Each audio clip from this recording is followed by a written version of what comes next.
Vijayanagara channel ವೀಕ್ಷಕರಿಗೆ ನಮಸ್ಕಾರ. ವಿಜಯನಗರ ವಾರ್ತೆಗಳಿಗೆ ಸ್ವಾಗತ. ಮುಖ್ಯಾಂಶಗಳು.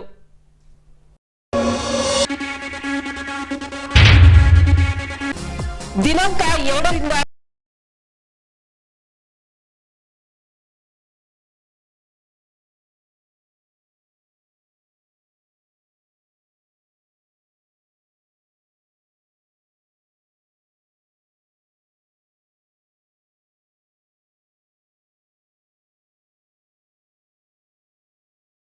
ಎಲ್ಇಡಿ ವ್ಯಾನ್ ಕಿರುಚಿತ್ರದ ಪ್ರದರ್ಶನದ ಮೂಲಕ ಆರೋಗ್ಯದ ಕುರಿತು ಜಾಗೃತಿ.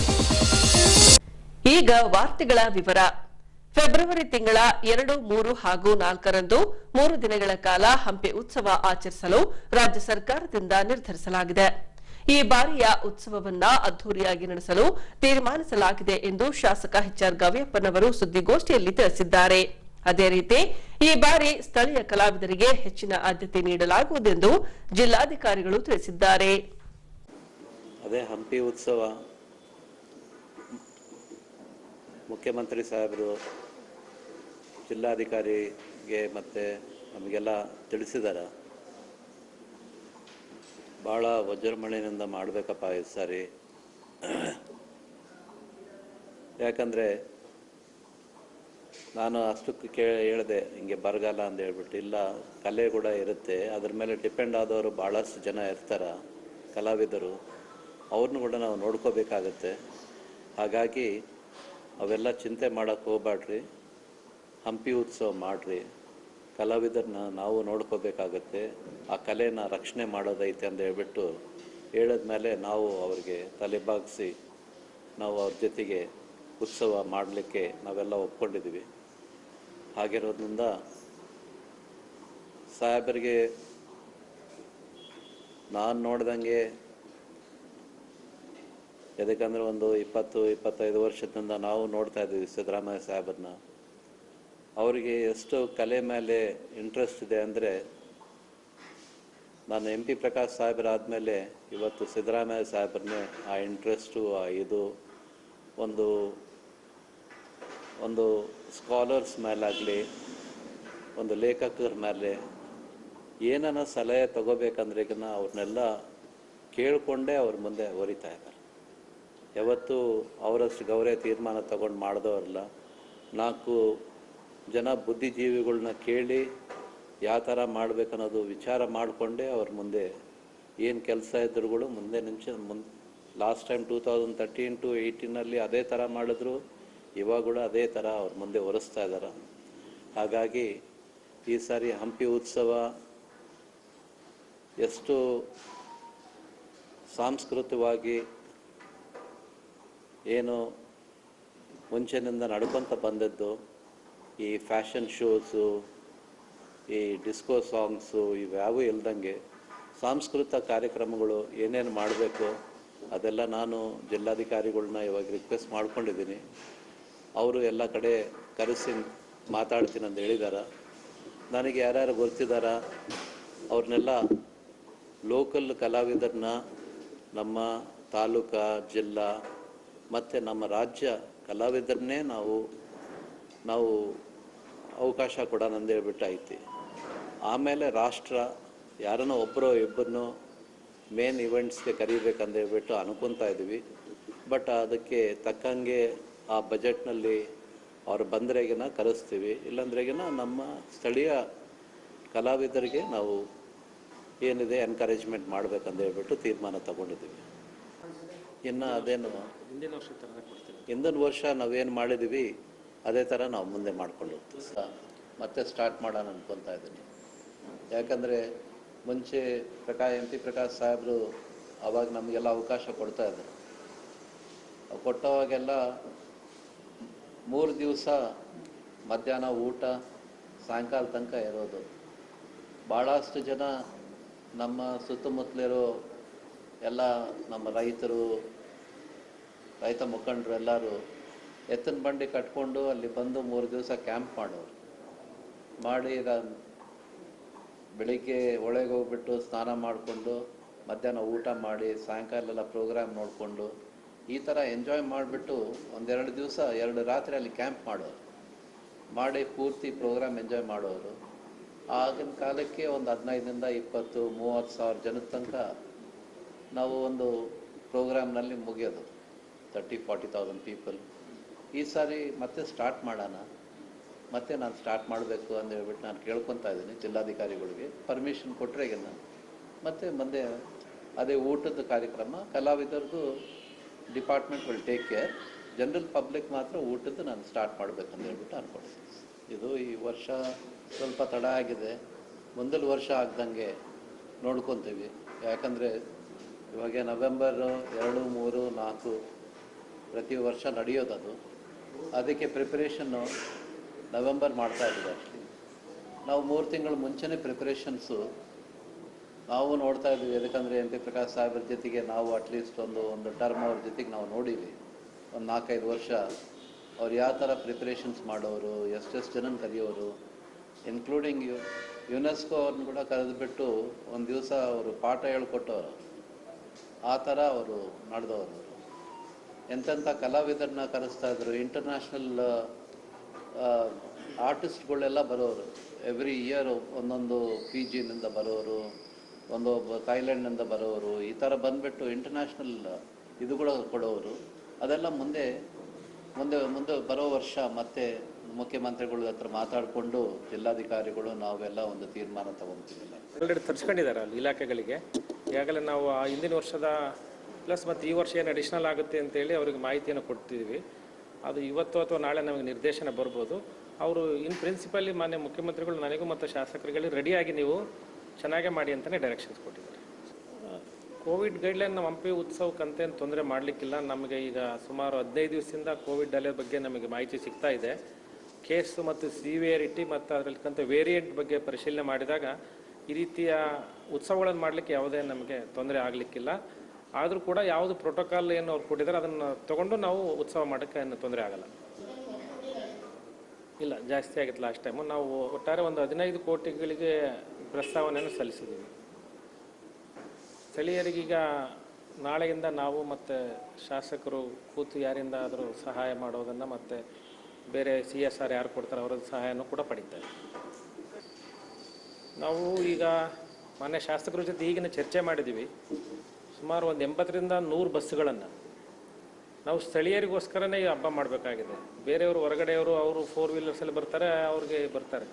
ಈ ಹಬ್ಬ ಸ್ಥಳೀಯರಿಗೆ ಸುತ್ತಮುತ್ತಲ ಭಾಗದಲ್ಲಿ ಇರತಕ್ಕಂಥ ಕಮಲಾಪುರ ಸುತ್ತಮುತ್ತ ಭಾಗದವ್ರಿಗೆ ಸುಮಾರು 80ರಿಂದ 100 ಬಸ್ಗಳನ್ನು ಮಾಡಿ ಸ್ಥಳೀಯ ಜನಗಳಿಗೆ ಅದನ್ನು ಹಂಪಿ ಉತ್ಸವ ನೋಡಲಿಕ್ಕೆ, ಮತ್ತು ಶಾಲಾ ಮಕ್ಕಳುಗಳು ಎಲ್ಲಿ ಬಸ್ಗಳಲ್ಲಿದೆ ಅವರವರ ಬಸ್ಗಳು ಅವ್ರಿಗೂ ಕೂಡ ನಾವು ಎಲ್ಲ ಶಾಲಾ ಪ್ರೈವೇಟ್ ಸ್ಕೂಲ್ ಮಕ್ಕಳನ್ನು ಮತ್ತು ಎಲ್ಲಿ ಬಸ್ಗಳಿದೆ ಅವ್ರನ್ನ ಕರೆಸಿ ಮಾನ್ಯ ಶಾಸಕರ ಜೊತೆ ಚರ್ಚೆ ಮಾಡಿ ಅವ್ರನ್ನೂ ಕೂಡ 3 ದಿವಸದಲ್ಲಿ ಒಂದೊಂದು ದಿವಸ ಒಂದೊಂದು ಶಾಲೆಯವ್ರು ಬರಲಿಕ್ಕೆ ಪ್ರಯತ್ನ ಮಾಡೋಕ್ಕೆ ತಯಾರಿ.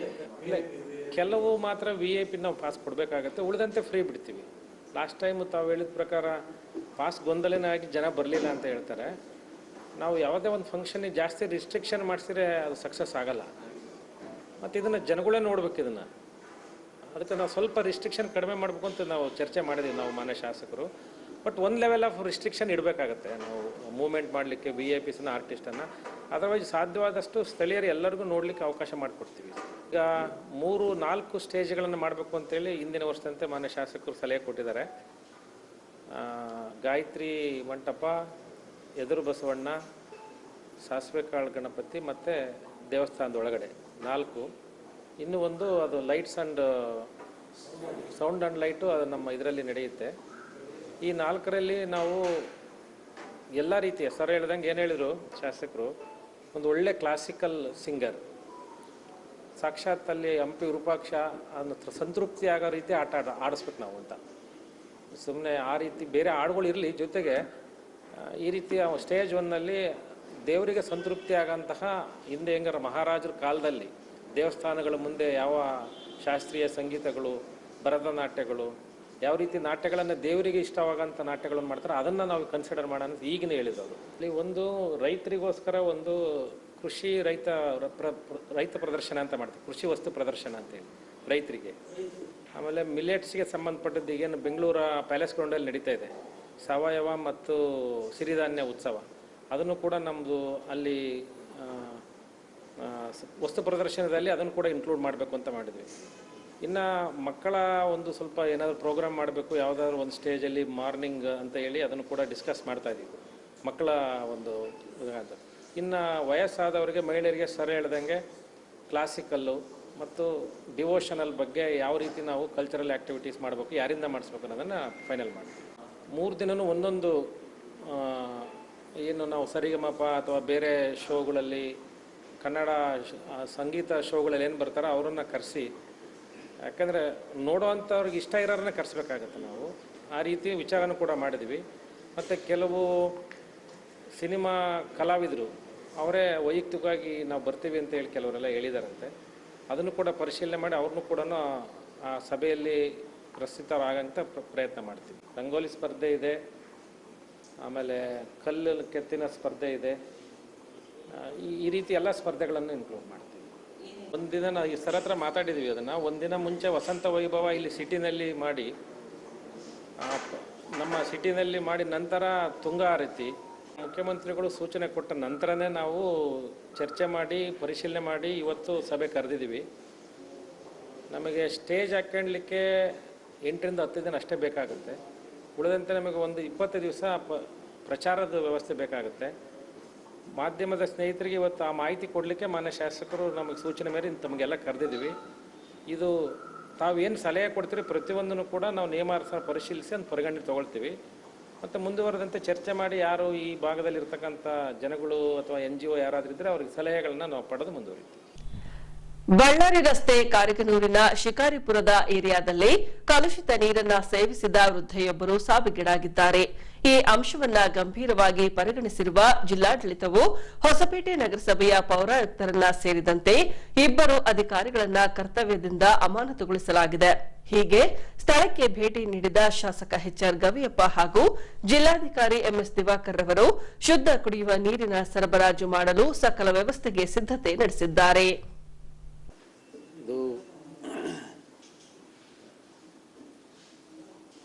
ಈ ವಾಟರ್ ಟ್ರೀಟ್ಮೆಂಟ್ ಪ್ಲಾಂಟ್ದು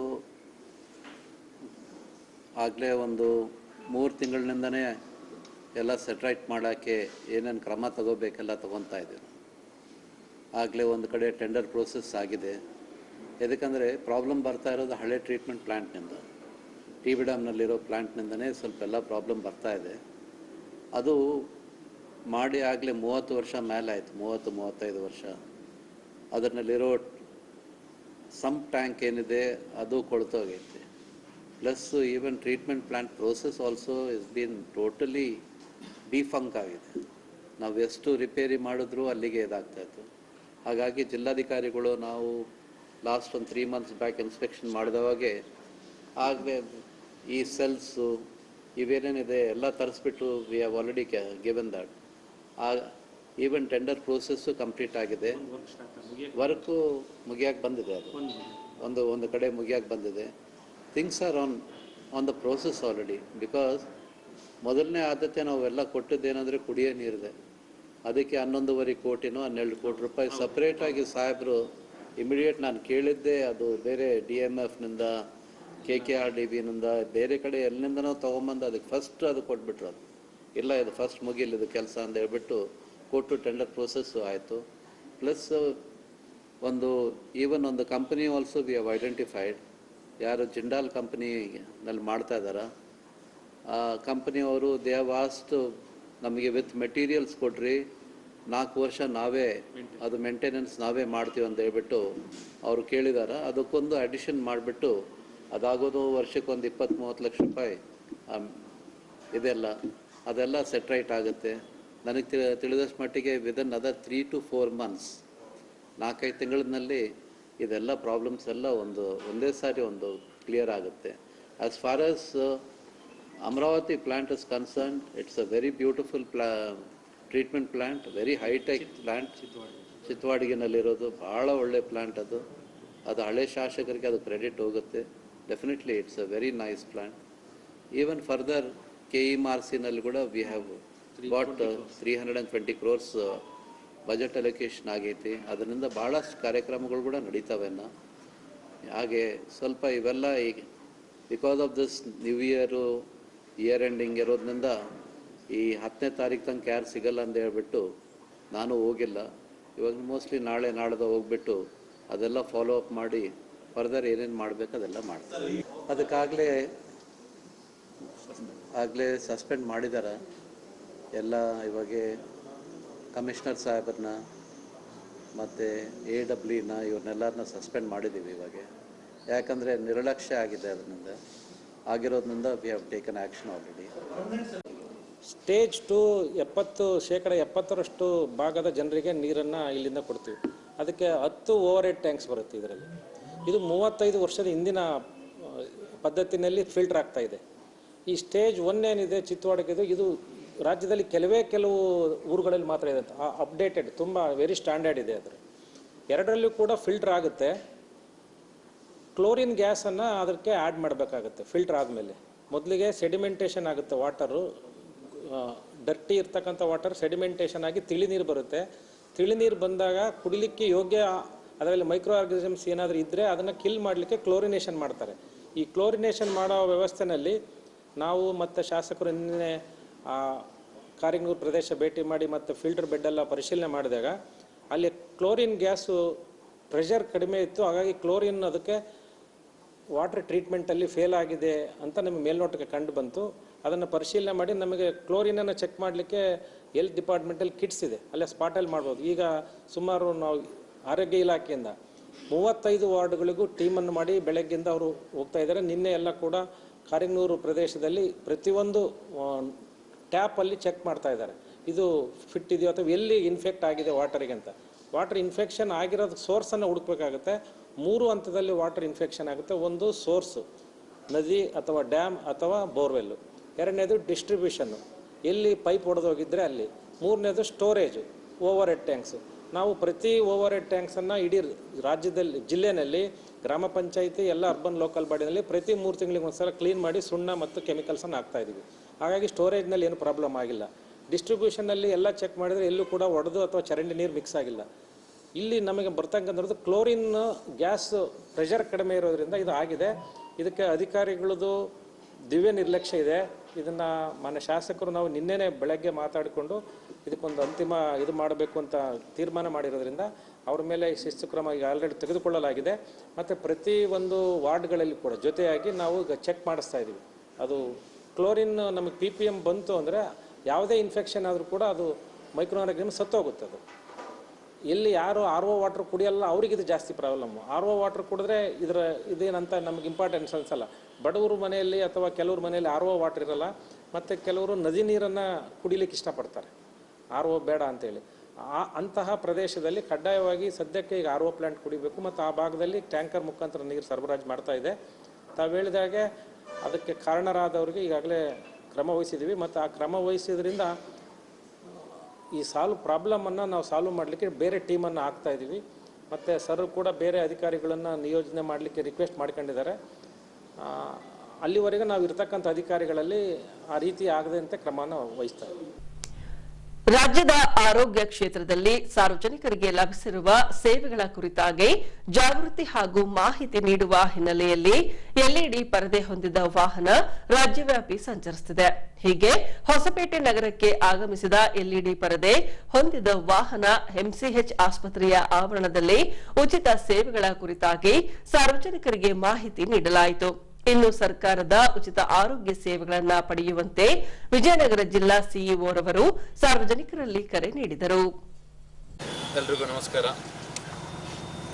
ಸಂಪನ್ಮೂಲಗಳಲ್ಲಿ ಅನೇಕ ರೀತಿಯ ಸಂಪನ್ಮೂಲ ಇದೆ. ಆದರೆ ಉತ್ಕೃಷ್ಟವಾದ ಸಂಪನ್ಮೂಲ ಅಂದರೆ ಅದು ಮಾನವ ಸಂಪನ್ಮೂಲ. ನಮ್ಮ ದೇಶದಲ್ಲಿ ಮಾನವ ಸಂಪನ್ಮೂಲಕ್ಕೆ ಕೊರತೆ ಇಲ್ಲ. ಆದರೆ ಸದೃಢ ಮಾನವ ಸಂಪನ್ಮೂಲ ಇದ್ದರೆ ಅದೇ ಒಂದು ದೊಡ್ಡ ಸ್ಟ್ರೆಂತ್ ಅಂತ ಹೇಳ್ಬೋದು. ಸೊ ಮಾನವ ಸಂಪನ್ಮೂಲ ಸರಿಯಾಗಿರಬೇಕಾದ್ರೆ ಅದರ ಪ್ರೈಮರಿ ಆಬ್ಜೆಕ್ಟಿವ್ ಆರೋಗ್ಯ ಸರಿ ಇರಬೇಕು. ನಮ್ಮಲ್ಲಿ ಅನೇಕ ಆರೋಗ್ಯ ಸೇವೆಗಳನ್ನು ಸರ್ಕಾರದ ವತಿಯಿಂದ ಒದಗಿಸಲಾಗ್ತಾ ಇದೆ. ಆದರೆ ಜನರಿಗೆ ಅದು ಸರಿಯಾಗಿ ತಲುಪ್ತಾ ಇಲ್ಲ. ಜನರಿಗೆ ಏನೇನು ಆರೋಗ್ಯ ಸೇವೆಗಳಿದೆ, ಏನು ಮಾಡಿದರೆ ಏನು ನಮಗೆ ಸಮಸ್ಯೆ ಆದರೆ ಎಲ್ಲಿಗೆ ಹೋಗಬೇಕು, ಯಾವ ಕೇಂದ್ರಗಳನ್ನು ಸಂಪರ್ಕ ಮಾಡಬೇಕು ಅನ್ನೋ ಬಗ್ಗೆ ಅವೇರ್ನೆಸ್ಸಿನ ಕೊರತೆ ಇರೋದಾಗಿ ಸಮರ್ಪಕವಾದ ಸೇವೆಗಳು ಜನರಿಗೆ ಸಿಗ್ತಾ ಇಲ್ಲ ಅನ್ನೋದರಲ್ಲಿ ಯಾವುದೇ ಸಂಶಯ ಇಲ್ಲ ಅಂತ ನಾನು ಭಾವಿಸ್ತೇನೆ. ಹಾಗಾಗಿ ನಮ್ಮ ಕರ್ನಾಟಕ ರಾಜ್ಯ ಆರೋಗ್ಯ ಇಲಾಖೆಯಿಂದ ಈ ಕೊಡಲ್ಪಡುವ ಈ ಸೇವೆ ಜನರಿಗೆ, ಅಂದರೆ ರಿಮೋಟ್ ಪ್ಲೇಸಸ್ಸಲ್ಲಿ ಎಲ್ಲಿ ಅವೇರ್ನೆಸ್ನ ಕೊರತೆ ಇದೆ ಅಲ್ಲಿ ಅವೇರ್ನೆಸ್ನ ಮೂಡಿಸೋದ್ರ ಮುಖಾಂತರ ಜನರು ಆರೋಗ್ಯ ಸೇವೆಗಳನ್ನು ಪಡೆಯೋದರಲ್ಲಿ ಇದು ತುಂಬ ನೆರವನ್ನು ನೀಡ್ತದೆ ಅಂತ ನಾನು ಭಾವಿಸ್ತೇನೆ. ಹಾಗಾಗಿ ನಾನು ಕಾರ್ಯಕ್ರಮದ ಮೇಲ್ವಿಚಾರಣೆ ನೋಡ್ತಾ ಇರುವಂಥ DS ಅವರ ಹತ್ರ ಹೇಳೋದಿಷ್ಟೇ, ಜನರನ್ನು ಸೇರಿಸ್ಬೇಕು. ಈ ಎಲ್ಲ ಹೆಲ್ತ್ ಆ್ಯಂಡ್ ವೆಲ್ನೆಸ್ ಸೆಂಟರ್ಗಳಲ್ಲಿ ಏನು 12 ಸೇವೆಗಳು ನಾವು ಒದಗಿಸ್ತೇವೆ, ಅದರ ಬಗ್ಗೆ ಸಮರ್ಪಕವಾದ ಮಾಹಿತಿಯನ್ನು ಜನರಿಗೆ ನೀಡಬೇಕು. ಅದರ ಬಗ್ಗೆ ಅಲ್ಲಿ ಕೂಡ ಮಾಧ್ಯಮಗಳ ಮುಖಾಂತರ ಆಗಲಿ ಅಥವಾ ಜನರ ಮುಖಾಂತರ ಆಗಲಿ ಅಥವಾ SHG ಮಹಿಳೆಯರು ಇರ್ಬೋದು, ಆಶಾ ಕಾರ್ಯಕರ್ತರು ಇರ್ಬೋದು, ಅವರನ್ನೆಲ್ಲ ಸೇರಿಸ್ಬಿಟ್ಟು ಈ ಏನೇನು ಫೆಸಿಲಿಟೀಸ್ ಇದೆ, ಯಾವ ತೊಂದರೆ ಬಂದರೆ ಎಲ್ಲಿಗೆ ಹೋಗಬೇಕು, ಏನು ಮಾಡಬೇಕು, ಸೊ ಇದ್ರ ಬಗ್ಗೆ ವ್ಯಾಪಕವಾದ ಪ್ರಚಾರವನ್ನು ಕೈಗೊಳ್ಳಬೇಕು. ಹಾಗಾಗಿ ಈ ಸೇವೆ ಕಡೆಯ ವ್ಯಕ್ತಿಗೆ, ಅಂದರೆ ಸಮಾಜದಲ್ಲಿ ಅವಿದ್ಯಾವಂತ, ಬಡ ಅಥವಾ ಹಿಂದುಳಿದ ಏನು ನಾವು ಕ್ಯಾಟಗರಿ ಅಂತ ಹೇಳ್ತೀವಿ, ಆ ಕಡೆಯ ವ್ಯಕ್ತಿಗೆ ಈ ಸಂದೇಶ ಹೋಗಬೇಕು. ಅವರು ಹೆಲ್ತ್ ಮತ್ತು ವೆಲ್ನೆಸ್ ಸೆಂಟರ್ಗೆ ಬಂದು ಆ ಸೇವೆಗಳನ್ನು ಪಡೆಯುವ ಥರ ಆಗಬೇಕು. ಆಗ ಮಾತ್ರ ಈ ನಮ್ಮ ಸೇವೆಯ ನೈಜವಾದ ಅರ್ಥ ಜನರಿಗೆ ತಲುಪ್ತದೆ ಅಂತ ನಾನು ಹೇಳಲಿಕ್ಕೆ ಬಯಸ್ತೇನೆ. ಹಾಗಾಗಿ ಇದು ವ್ಯಾನ್ ಬಂದಿರುವಂಥದ್ದು ಸ್ಟೇಟ್ ಅವರು ಕಳಿಸಿದ್ದಾರೆ, ನಾವು ಒಂದು ಪ್ರೋಗ್ರಾಮ್ ಹಾಕ್ಕೊಂಡು ಹೀಗೆ ಮಾಡಿ ಮುಗಿಸ್ಬಿಡ್ತೀವಿ ಅನ್ನೋದು ಬೇಡ. ಕರೆಕ್ಟಾಗಿ ಮುಟ್ಟಬೇಕು. ಇದರ ಬಗ್ಗೆ ತಾವು ವೈಯಕ್ತಿಕವಾಗಿ ಮಾನಿಟರ್ ಮಾಡಬೇಕಂತ ನಾನು ಬಯಸ್ತೇನೆ. ಅದೇ ರೀತಿ ನಮ್ಮ ತಾಲೂಕಿನ ಆರೋಗ್ಯಾಧಿಕಾರಿಗಳಿಗೆ ಮೊದಲೇ ಸೂಚನೆಯನ್ನು ಕೊಟ್ಟು ಯಾವ್ಯಾವ ವಿಲೇಜ್ಗೆ ಹೋಗ್ತಾ ಇದೆ ಆ ವಿಲೇಜಲ್ಲಿ ಇವರಿಗೆ ಪ್ರಚಾರವನ್ನು ಕೈಗೊಳ್ಳಲಿಕ್ಕೆ ಎಲ್ಲ ಫೆಸಿಲಿಟೀಸನ್ನು ಮಾಡಿಕೊಡ್ಬೇಕು. ಇದು ಪ್ರಯೋಜನಕಾರಿ ಆಗಬೇಕಂತೇಳಿ ನಾನು ಬಯಸ್ತೇನೆ.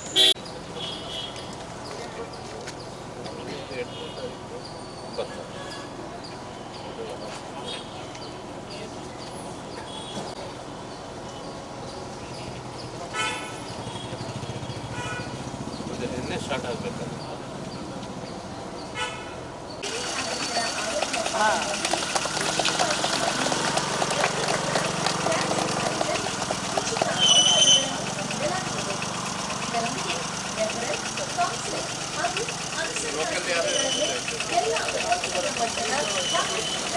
ಔಷಧೋಪಚಾರ ಸೇವೆಗಳನ್ನು ತಾಯಿ ಮತ್ತು ಮಕ್ಕಳ ಆರೋಗ್ಯ, ಹಿರಿಯ ನಾಗರಿಕರ ಆರೋಗ್ಯ ಪಾಲನೆಯೊಂದಿಗೆ ಉಚಿತವಾಗಿ ಮಧುಮೇಹ, ರಕ್ತದೊತ್ತಡ, ಕ್ಯಾನ್ಸರ್ ಕಾಯಿಲೆಗಳಿಗೆ ಉಚಿತ ಔಷಧಗಳನ್ನು ನೀಡಲಾಗುವುದು.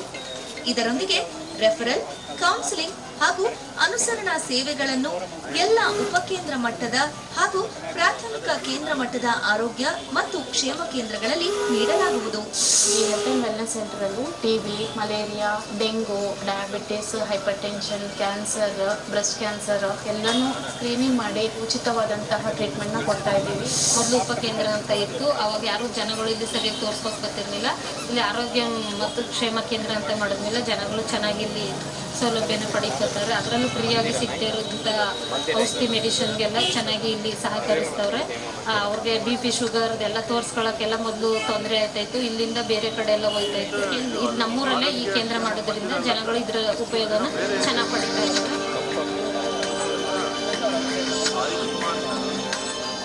ಈ ಕಾರ್ಯಕ್ರಮದ ಪ್ರಮುಖ ಧ್ಯೇಯೋದ್ದೇಶವು ಎಲ್ಲ ಸಾರ್ವಜನಿಕರಿಗೆ ಉಚಿತವಾಗಿ ಪ್ರಾಥಮಿಕ ಆರೋಗ್ಯ ಸೇವೆಗಳನ್ನು ನೀಡುವುದರೊಂದಿಗೆ ಕುಟುಂಬಗಳಿಗೆ ಆರೋಗ್ಯ ಸಮಸ್ಯೆಯಿಂದಾಗುವ ಖರ್ಚಿನ ಹೊರೆಯನ್ನು ಸಂಪೂರ್ಣವಾಗಿ ಕಡಿಮೆಗೊಳಿಸಿ ಜನರಲ್ಲಿ ಯೋಗ, ಉತ್ತಮ ಆಹಾರ ಸೇವನೆ ಮತ್ತು ನಿಗದಿತ ದೈಹಿಕ ಚಟುವಟಿಕೆಗಳನ್ನು ಬಲವರ್ಧಿಸಿ ಆರೋಗ್ಯಕರ ಜೀವನವನ್ನು ನಡೆಸಲು ಸಹಕಾರಿಯನ್ನಾಗಿ ಮಾಡುವುದು ಈ ಆರೋಗ್ಯ ಮತ್ತು ಕ್ಷೇಮ ಕೇಂದ್ರಗಳ ಆದ್ಯ ಕರ್ತವ್ಯವಾಗಿದೆ.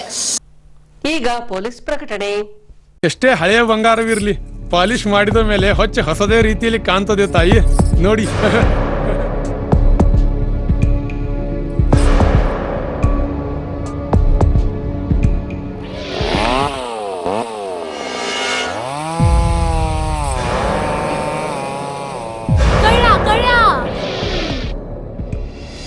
ತಾಯಿ, ನಿಮ್ ಮೈ ಮೇಲೆ ಅದು ಹೊಲಸು ಬಿದ್ದಿದೆ.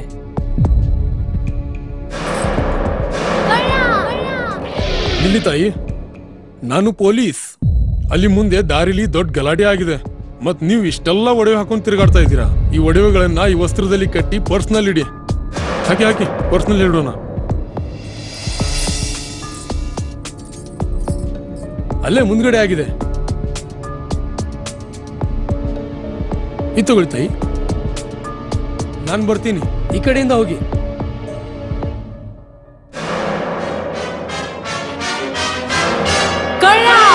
ಇಂತಹ ಮೋಸದ ಸಂಗತಿ ನಿಮಗೂ ನಡೆಯಬಹುದು. ತಮ್ಮ ಬೆಲೆ ಬಾಳುವ ಒಡವೆ ಆಭರಣ ವಸ್ತುಗಳನ್ನು ಎಚ್ಚರಿಕೆಯಿಂದ ಕಾಪಾಡಿ. ಯಾವುದೇ ಮಾತುಗಳಿಗೆ ಮರುಳಾಗಬೇಡಿ. ಸಂಶಯಾಸ್ಪದ ರೀತಿಯಲ್ಲಿ ಯಾರಾದರೂ ಕಂಡು ಬಂದರೆ ಸಮೀಪದ ಪೊಲೀಸ್ ಠಾಣೆಯನ್ನು ಸಂಪರ್ಕಿಸಿರಿ. ಈಗ ಕೊನೆಯಲ್ಲಿ ಮತ್ತೊಮ್ಮೆ ವಾರ್ತೆಗಳ ಮುಖ್ಯಾಂಶಗಳು.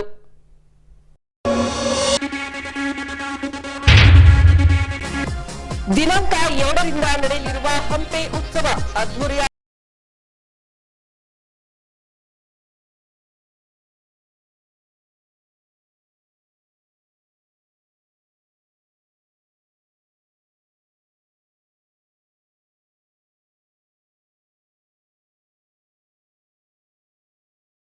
ಕ್ಷೇತ್ರದ ಎಲ್ಇಡಿ ವ್ಯಾನ್ ಕಿರುಚಿತ್ರದ ಪ್ರದರ್ಶನದ ಮೂಲಕ ಆರೋಗ್ಯದ ಕುರಿತು ಜಾಗೃತಿ. ಇಲ್ಲಿಗೆ ವಾರ್ತಾ ಪ್ರಸಾರ ಮುಕ್ತಾಯವಾಯಿತು. ವಂದನೆಗಳೊಂದಿಗೆ ನಯನ ಉಮೇಶ್.